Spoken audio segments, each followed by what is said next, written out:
Нова тема која верувам ќе го задржи вашето внимание ја најавуваме вака. Македонија првпат беше домакин на Генералното собрание на Меѓународната унија на професионални водичи на планина. Како помина се, на кои теми се дискутираше, каква е еднината на професијата, се само дел од темите на кои што ние утрово разговараме со Константин Циревири, председател на Македонската асоциација на интернационални водичи на планина. Добро утро и добре ни дојдовте. Добро утро, ви благодарам за поканата да учествувам во вашата емисија. Станува збор за јубилеен настан по повод 20 години од постоењето на меѓународната организација. Од каде се имаше учесници, можеме ли да дадеме сублимат, како поминавте? УИМЛА е организација во која што членуваат 25 земји членки. Од секоја земја само по една организација на професионални водичи во планина може да биде членка на меѓународната организација.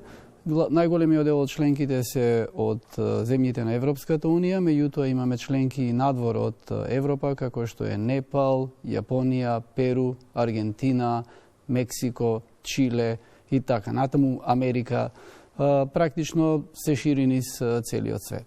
Учеството на Македонија односно изборот на Македонија за домакин не е случаен ова јубилејно издание, тоа е потврда за квалитетот на Македонската асоциација и сега кога зборуваме за квалитетот, можеме ли да се носиме рамо до рамо со Европа и светот? Изборот на Македонија е резултат на големата и важна партиципација што нашата организација ја имаше во меѓународната унија. Многу промени и унапредување во работењето на Унијата се случија токму на наша иницијатива. Јас воопшто не би го поставувал прашањето дали ние можеме да се носиме, туку дали ние можеме да бидеме лидери и да предводиме добар дел од работењето на Унијата. Апсолутно да. Го покажа тоа и ова собрание, го покажа и работните сесии пред собранието и заклучоците на сите присутни делегати. Значи, повторувам, Македонската асоциација е еден од неколкуте лидери на Унијата во нејзиниот развој. Каква е соработката со професионалните водичи од светот во однос на унапредувањето на работата и размената на искуства? Во рамки на меѓународната организација постои комисија за мобилност, која што се занимава со соработката помеѓу професионалните водичи од различни организации, но и со тоа да се овозможи нивно непречено работење кога работат од една во друга земја. Ние интензивно комуницираме, имаме повеќе канали на комуникација каде што споделуваме информации на одредени теми или потреба од таа континуирана професионална доедукација која што е задолжителен дел во нашата професија. Значи имаме интензивна, постојана, секојдневна комуникација. Сакам да се задржам малку на обуката. Алтернативниот туризам добива на интензитет изминативе години, се повеќе и домашни, но и странски туристи имаме кои го сакаат овој сегмент. Токму затоа треба да имаме и обучени, сертифицирани водичи на планина. Што значи тоа? Што значи да се биде професионален водич? Какви обуки се неопходни, какви сертификати треба се да поседува еден професионален водич на планина? Прво треба да се прави разлика помеѓу професионален сертификат и непрофесионален, доброволен, волонтерски сертификат. Не зборам само за водичите во планина, туку генерално во авантуристичкиот туризам. Бидејќи денеска сертификати, како што гледаме во многу случаи, се издаваат од било кого и на секаков начин и постои голема конфузија. Во светот постојат само две организации на професионални водичи во планини. Едната е ИФМГА на алпинистички водичи кои водат на технички терен и другата е УИМЛА, каде што сме ние членки, кои што тоа се водичи кои што водат на нетехнички, така наречен нетехнички планински терен.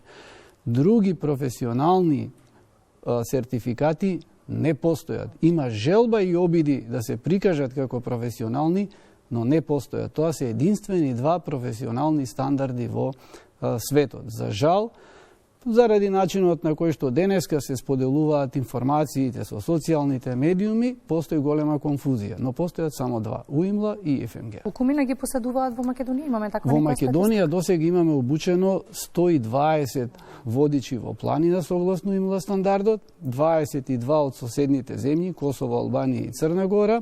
Останатите се од Македонија, за жал добар дел заради демографските тенденции што ги имаме, иселувањето се заминати од земјава, не заради уимла сертификатот, туку заради други причини.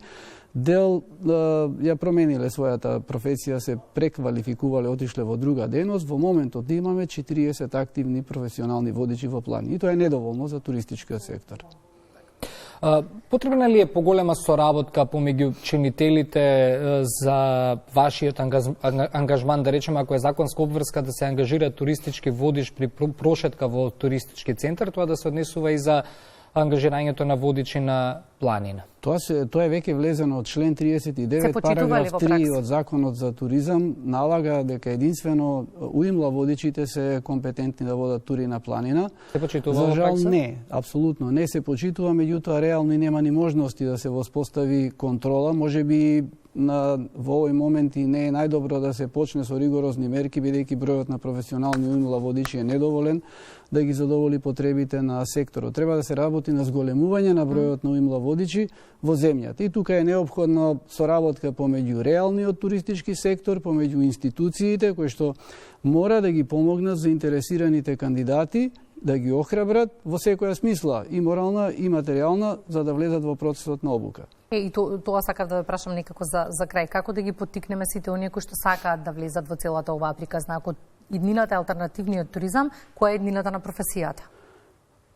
Има многу луѓе кои се поттикнати да влезат во процесот на обука, меѓутоа немаат можности. Обуката не е едноставна, таа трае 2 години, околу 800 наставни часа опфаќа самата обука и нормално дека има одредени трошоци за обуката. Сметам дека тука државните институции треба да бидат на прво место тие кои што ќе им помогнат, инаку тие самите кандидати се охрабрени, но се уште немаат визија за колку време како ќе го извадат вложеното.